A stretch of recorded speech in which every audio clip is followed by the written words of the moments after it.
क्रिया करती है, जो उसके द्वारा चेष्टा करती है, समझना चाहिए वहां भगवान को ही हाथ है।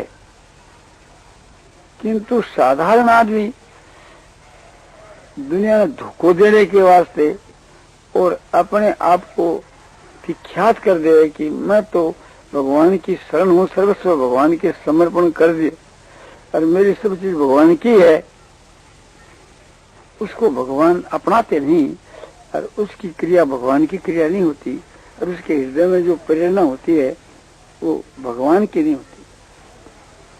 क्यों? तो वो तो संसार को धोखा देने के वास्ते एक झूठा बगला भक्त है। मेरी क्रिया जो है तो दम्भ पाखंड की है, वास्तव में सच्ची नहीं है। इस बात को वो तो खुद जान जाता है जो दम्भ पाखंड करता है। दूसरे जो लोग हैं उस दम्भी और पाखंडी को बाहर की क्रिया से समझो कि पकड़ भी सकते हैं, नहीं भी पकड़ सकते, बोल भी चल जाते।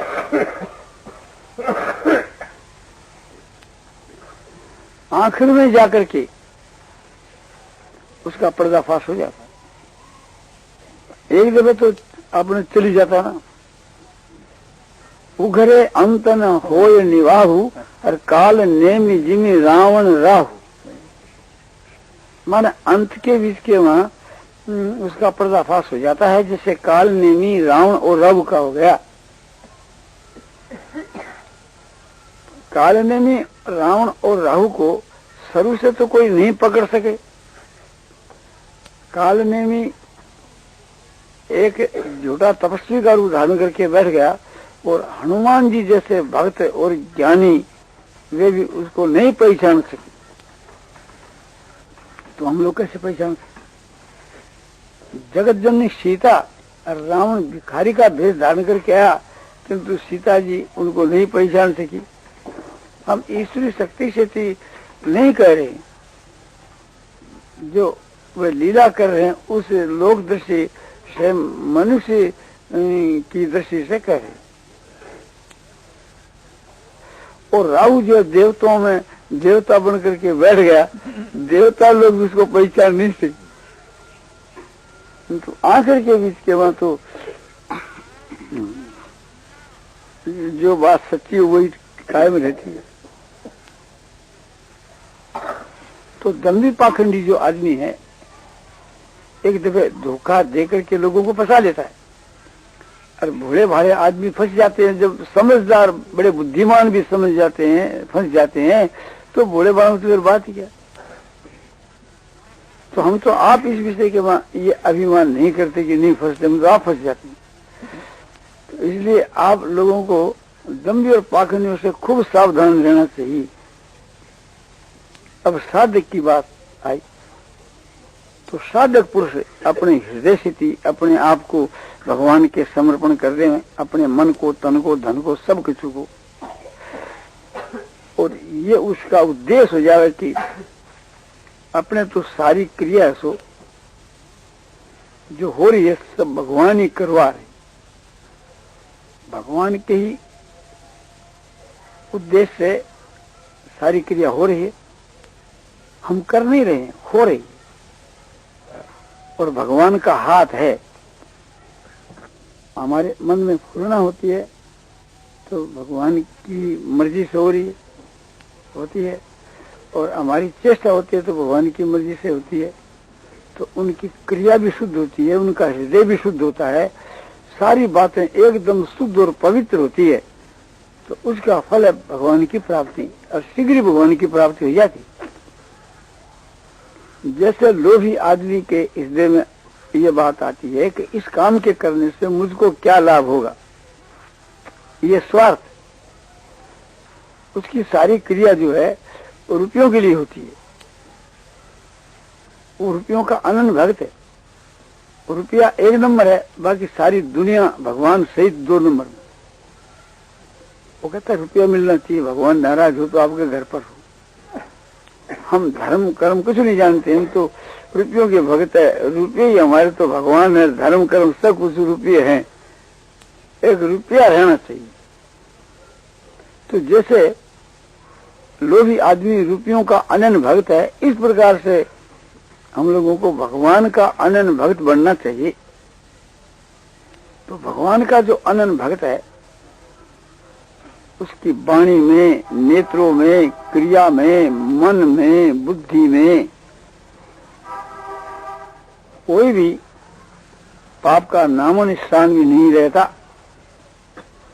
दुर्गुण और दुराचार उसके पास में नहीं आते। बुरी आदत जिसको हम व्यसन कहते हैं, और चित्त के विकार और निद्रा, आलस और प्रमाद, माने अनुचित निद्रा, अनुचित आलस। 24 घंटा में 6 घंटा तो सोने के लिए शास्त्र ने आज्ञा दी है, 18 घंटा की बात।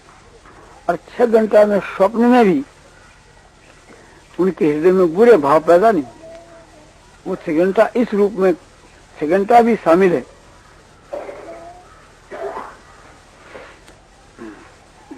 किंतु दोष युक्त जो जितने व्यवहार है, विकार है, ये उनसे अपने आप ही दूर हो जाते हैं।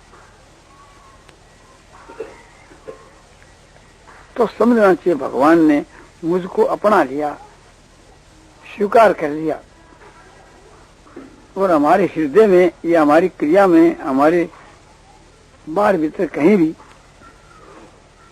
कोई दोष की क्रिया, दोष का भाव पैदा हो गया तो समझना चाहिए यहाँ काम का हाथ है, राम का हाथ नहीं।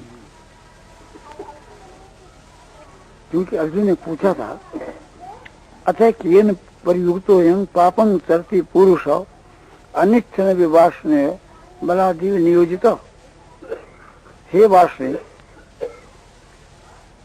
हे कृष्ण, अतः केन प्रयुक्तो पापं चरति, ये पुरुष किसका प्रेरित हुआ पाप का आचरण करता है?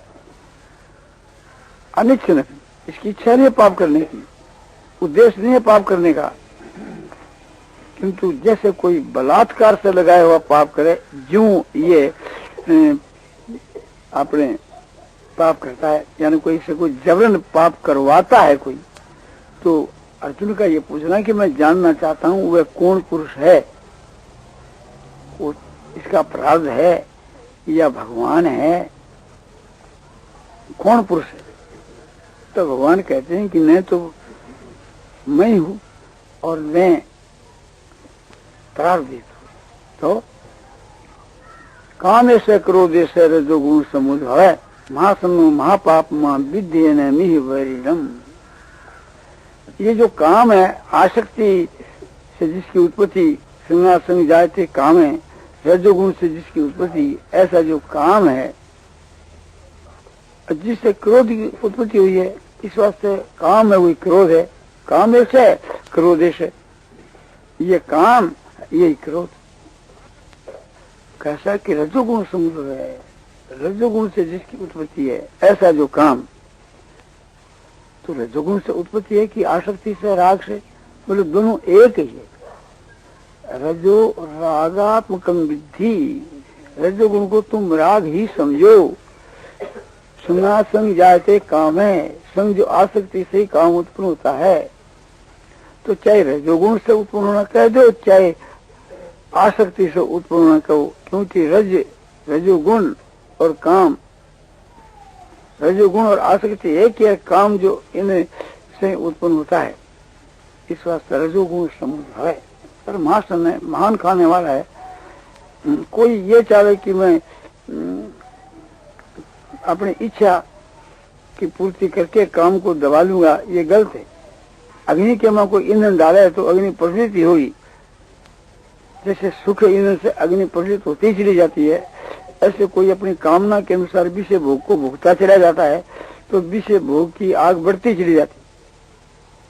तो ऐसा यह काम है और महान पापी है। दुनिया में जितने पाप होते हैं उनके मूल में काम है। तो तेरे द्वारा जो बलात्कार से पाप हो रहे हैं उनके जड़ में काम है तू, क्योंकि ये महान पापी है। ये इस विषय के बाद तुम्हारा काम है सो शत्रु है। क्योंकि जो पाप तुम करते हो तो पाप का फल भी तो कोई भोगना है, तो जो पाप करता है उसको फल भोगना पड़ता है। तो पाप जो करवाता है वो है शत्रु, क्यों पाप का फल दुख है।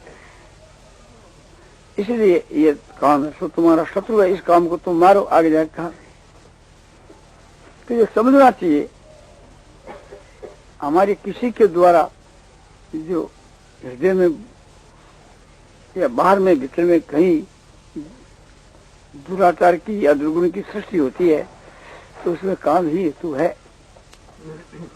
और जिसमें राम हेतु होता है, राम की प्रेरणा होती है, वहां पाप ने गुंजाइश नहीं है। जहां काम तहां राम नहीं, राम तहां नहीं काम।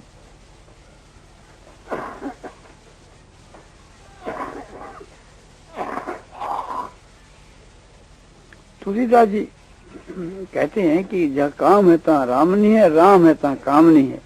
जैसे दिन और रात दोनों एक ठाम में नहीं रह सकते, इस प्रकार से कि ये दोनों एक साथ में नहीं रह सकते।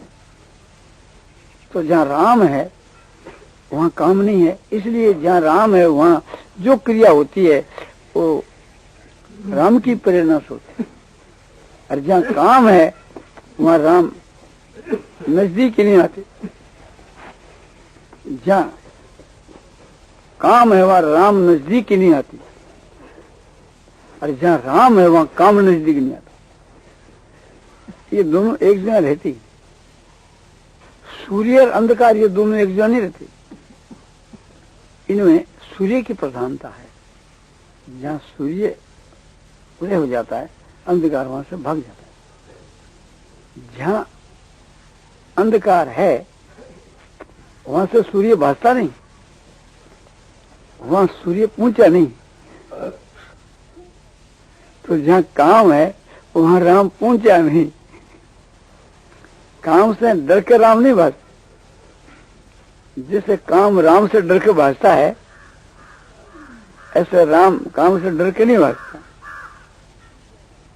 वो वहां अभी पहुंचा नहीं, पहुंच जाएगा तो काम फिर वहां नहीं रह सकेगा। तो पूछने के लिए क्या उपाय करें कि उसका आह्वान करना चाहिए। बोले आह्वान तो करते हैं पर राम आते नहीं। बोले ऊपर से आह्वान करते हो, भीतर से नहीं। ऊपर से भीतर से क्या?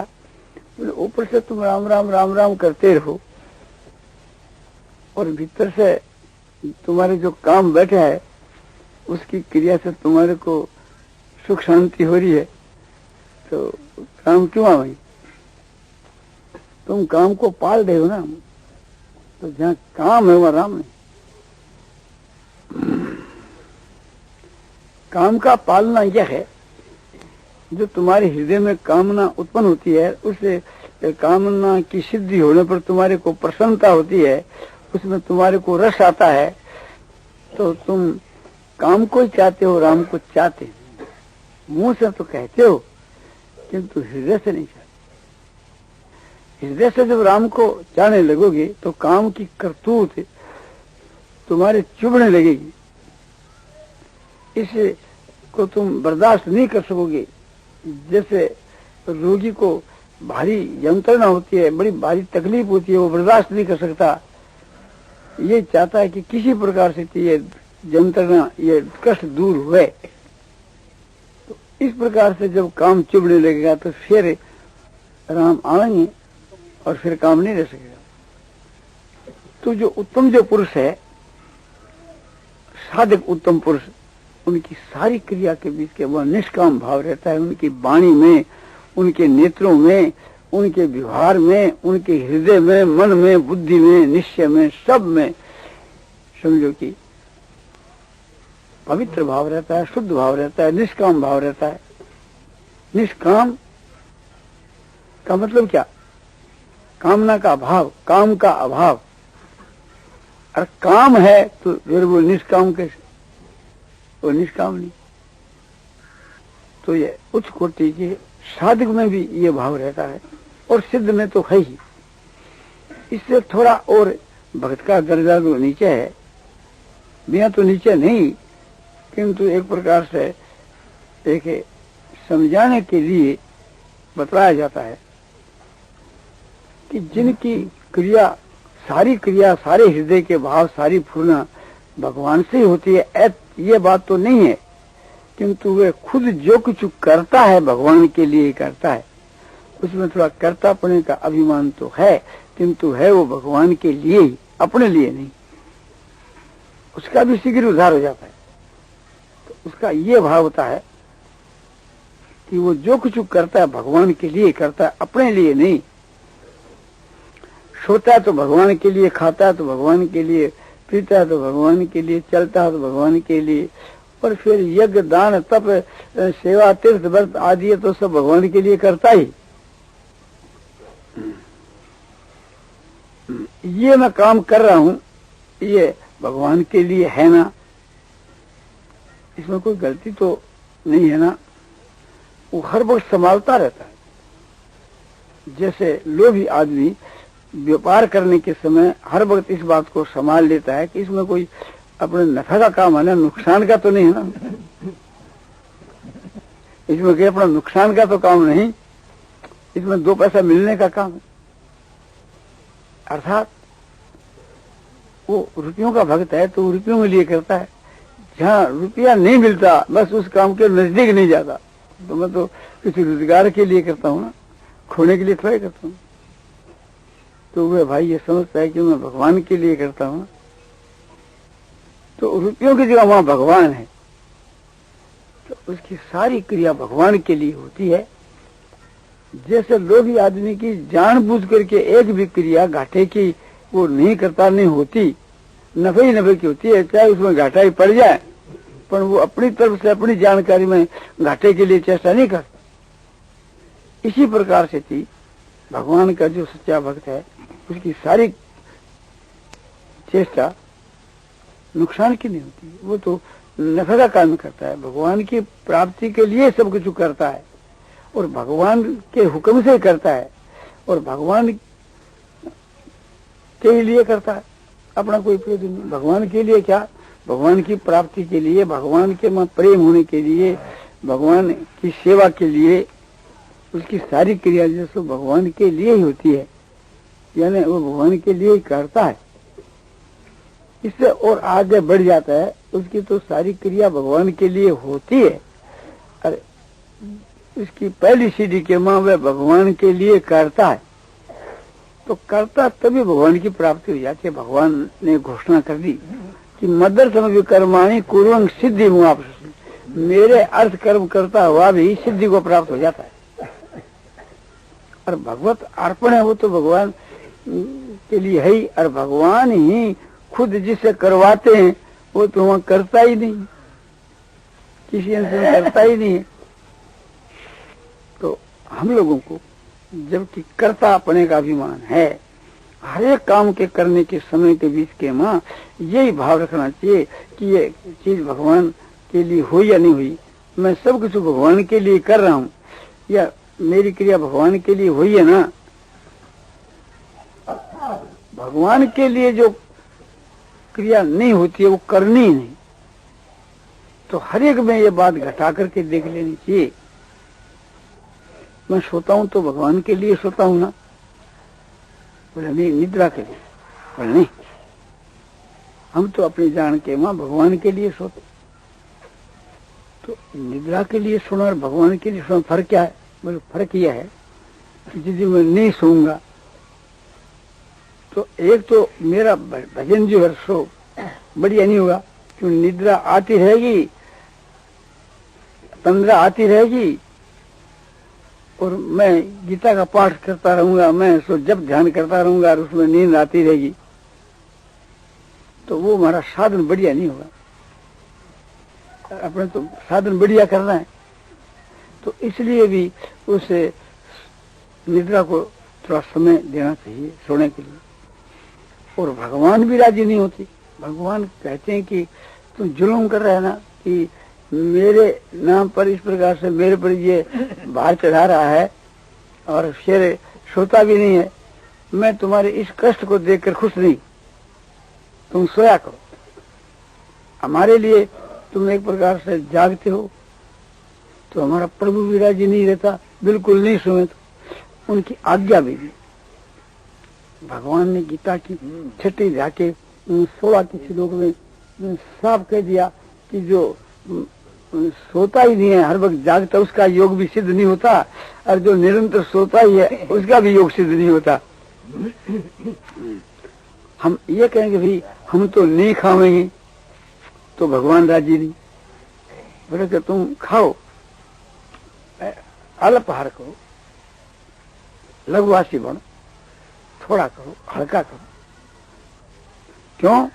आज्ञा दे दी कि जो भोजन नहीं करता उसका योग भी सिद्ध नहीं होता, और जो अधिक भोजन करता है उसका योग भी सिद्ध नहीं होता। तो युक्त आहार विहार, युक्त आहार विहार करने वाला का योग सिद्ध होता है। ये 17 के श्लोक में कह दिया 6ठी जाके। इन सब बातों से मालूम होता है कि बिल्कुल नहीं खाना, बिल्कुल नहीं सोना, इससे हमारा प्रभु राजी नहीं। इसलिए हम खाते हैं, सोते हैं प्रभु को खुश करने के लिए, मरने के भय से नहीं खाते, और बीमार पड़ जाएंगे इस भय से नहीं सोते। भगवान के लिए सोते हैं, भगवान के लिए खाते हैं। हमारा जो खाना भगवान के लिए, सोना भगवान के लिए, चलना भगवान के लिए, इस प्रकार से अपना उद्देश्य बना लेना चाहिए। तो उसको फिर परमात्मा की प्राप्ति बहुत शीघ्र हो जाती है। वो भगवान के आगे किसी की परवाह नहीं करता।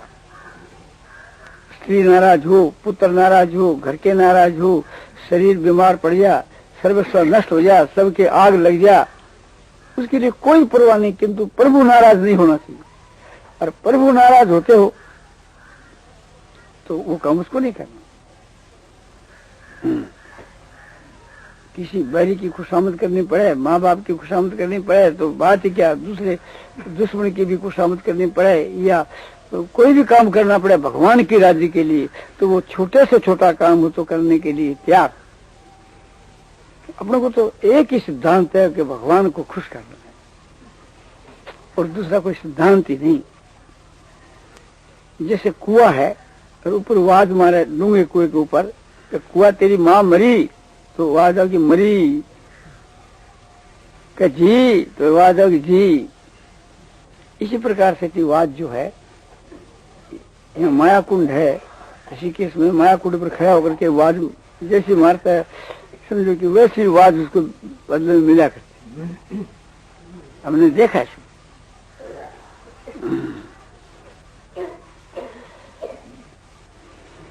तो इस प्रकार से थी भगवान के अपने आप को समर्पण कर दे, भगवान की खुशी में खुशी, भगवान की राजी में राजी, और कुछ भी दूसरी बात नहीं। एकमात्र भगवान ही अपना सर्वस्व है। तो ये साधन बड़ा अच्छा है। शुरू में बात हुई थी सिद्ध की, और फिर चल पड़ी साधक की। तो सिद्ध पुरुष जो होते हैं, महापुरुष जो होते हैं, उनके तो हृदय में जो फुरना होती है स्वाभाविक ही संसार के कल्याण के लिए ही, अपना कोई प्रयोजन ही नहीं है। न ये तस्वीर करते ना तो ना करते ने कश्चन नचा ससर भूतेषु कश्चित अर्धपाश्रय। गीता अध्याय 3 श्लोक 18। उस महापुरुष को न तो कुछ करने करके प्रयोजन है, और न कुछ न करने करके प्रयोजन है। उनके हृदय में ये भी नहीं है कि ये काम न करूं, और ये भी नहीं है कि ये करना चाहिए, तो उसमें तो कोई करता ही नहीं। तो ये कौन कहे कि मैं करूं या नहीं करूं, और कौन इस प्रकार का मन के मन संकल्प करे कि मेरे लिए ये तो कर्तव्य है, ये अकर्तव्य है। उसके लिए न तो कोई कर्तव्य है, न कोई अकर्तव्य।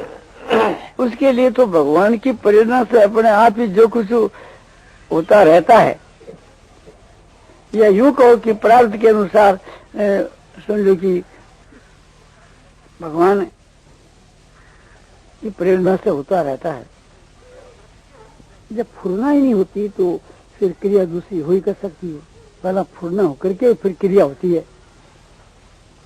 उनके नेत्रों का जो खोलना मिचना है, ये नेत्रों की भी जो क्रिया है वो अर्थ युक्त होती है। ये आपको एक बड़ी रहस्य की बात बतलाता हूँ। जैसे भगवान के जो नेत्रों का खोलना बंद होना है ना, इसका यह रहस्य है। भगवान के नेत्रों के खोलने से सृष्टि की उत्पत्ति हो जाती है और नेत्रों के बंद करने से प्रलय हो जाती है। ये रही भगवान की सृष्टि की बात। और दूसरी है ये जीव की सृष्टि। तो यह सृष्टि है सो भगवान की कल्पना ही है। ज्ञान के सिद्धांत के अनुसार यह सृष्टि वास्तव में नहीं, भगवान का संकल्प मात्र है। और भगवान की सृष्टि के अंदर जीव की सृष्टि। भगवान की सृष्टि तो सबके लिए एक ही है।